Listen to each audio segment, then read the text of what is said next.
my name is James, and this is my beautiful daughter, Lucy.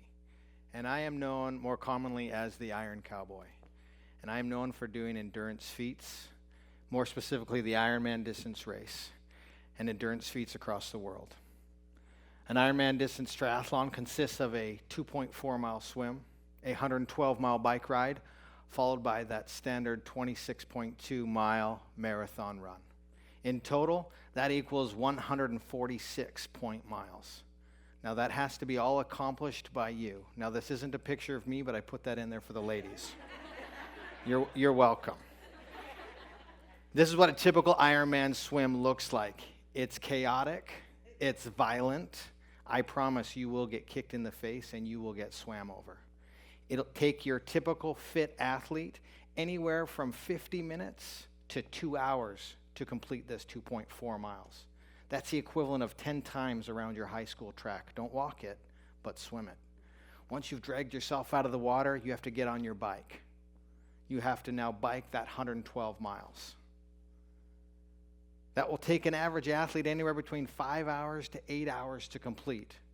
I don't know about you, but I don't even like to watch TV for 8 hours, let alone ride my bike. After you finish that grueling 112, then you're going to get off, you're going to put on your sneakers, and you're going to run or walk or crawl that 26.2 miles, whatever way that you can possibly do it. Now, you're probably sitting there wondering, why would anybody want to do this? Because this is what it does to most fit athletes. To the average person, it does even worse. Why all that time, all that sacrifice? It's so that you can feel just like this.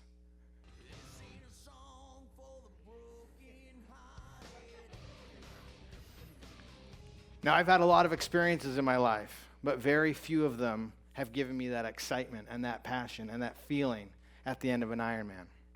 Insomuch that in 2012, I set out on a world journey and I did 30 full Ironmans through 11 countries in 1 year. And on my 6th event of that year, I learned a very valuable lesson. It was here in this very state of Texas. I jumped in the water and I swam the 2.4 miles. I got out in 12th position and jumped on my bike, and I started to bike aggressively through the field. And as I passed athletes, I got excited.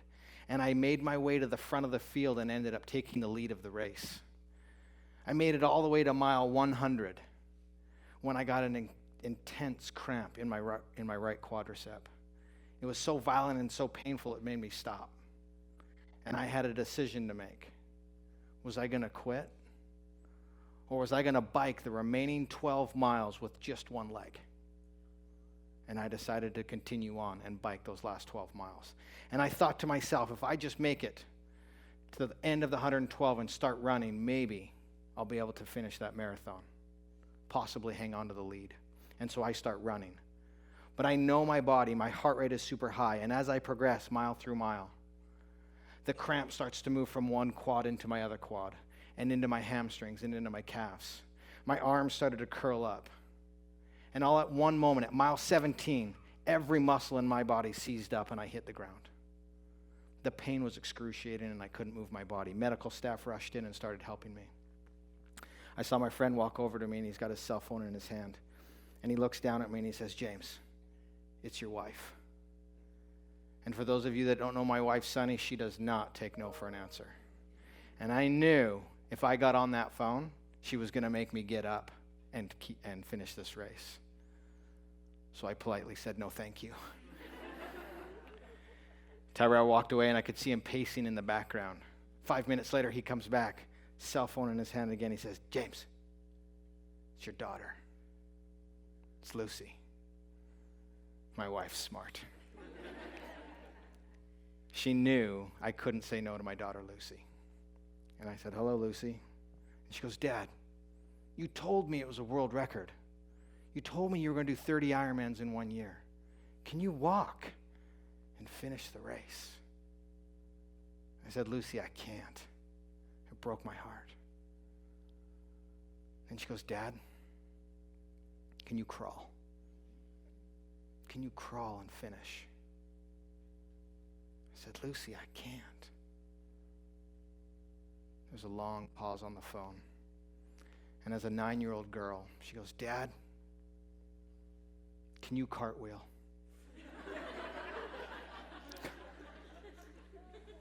Cartwheel. How is it possible that a 9-year-old girl had so much belief and so much conviction that I could possibly do the simplest of tasks and cartwheel 9 miles and finish the race? And this time my answer was different. I pulled the IVs out of my arm.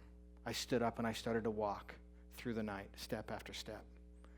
And I got to within 100 feet of that finish line. And guess what happened to me? That's right, I cartwheeled over that finish line, and I got stronger and stronger as the years progressed, and we made it through all 30 events that year. And it's all thanks to my beautiful daughter, Lucy. Good afternoon. My name is Lucy Lawrence, and I'd like to thank you all for coming. To start, I'm going to tell you about my relationship with my dad. Me and my dad are very close, and I've always looked up to him, especially in setting goals. And one of the best ways he's taught me is not by saying, but by doing. During the 50-50-50 this summer, I could tell it was incredibly hard for my dad physically to do what he did. But I knew it would have been impossible if he wasn't just as strong mentally. So today I'm going to talk about whether you think you can or you can't, you are right. This summer I set a goal to run 55 Ks in 50 states in 50 days. And guess what? I did it. But if you add up all that mileage, it adds up to 155 miles. And I didn't know that at the time, but if someone would have told me, I would have been like, 150 miles? Can I run 150 miles?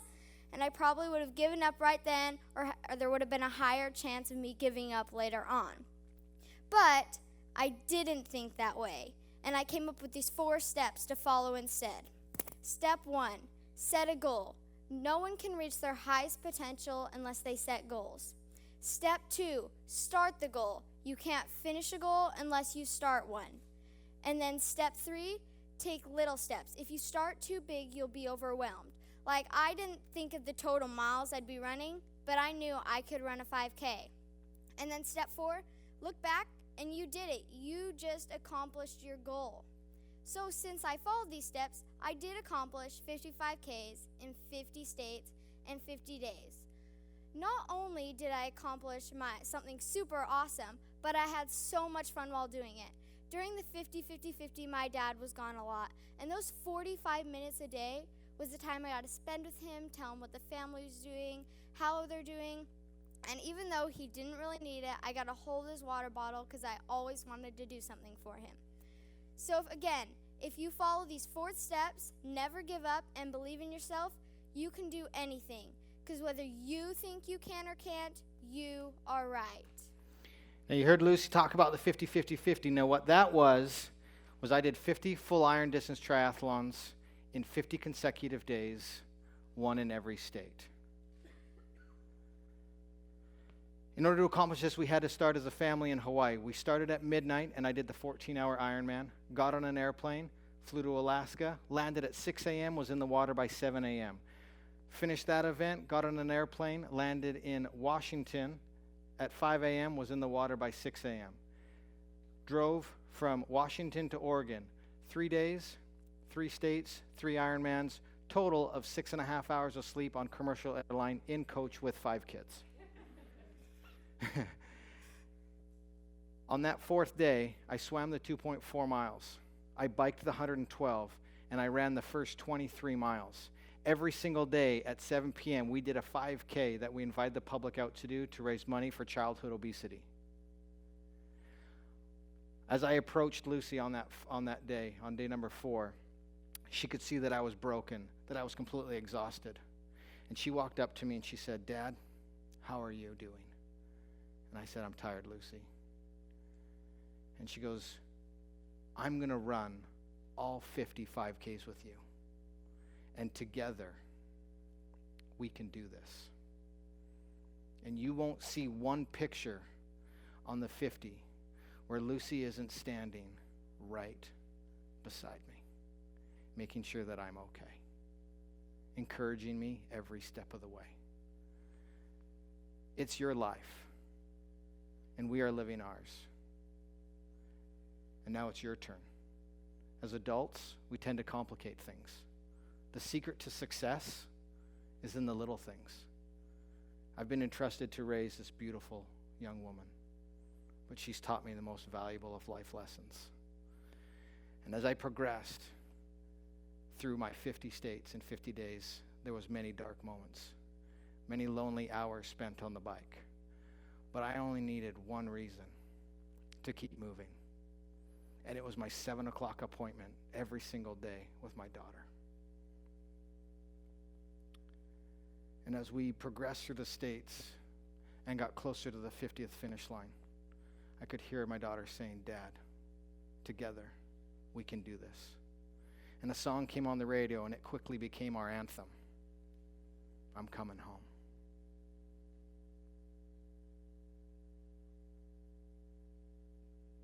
I'm coming home, I'm coming home. Tell the world I'm coming home.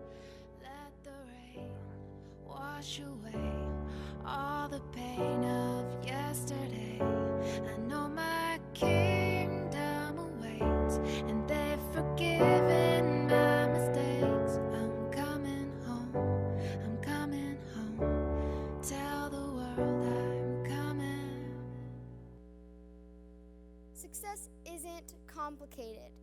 It is achieved in the mind much quicker than realized physically. This is a lesson that I had wished I had learned earlier in my life.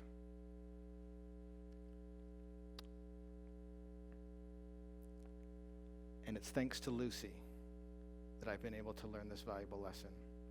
Whether you think you can or you can't, you're right. You guys have been awesome. Thank you. Have a great day.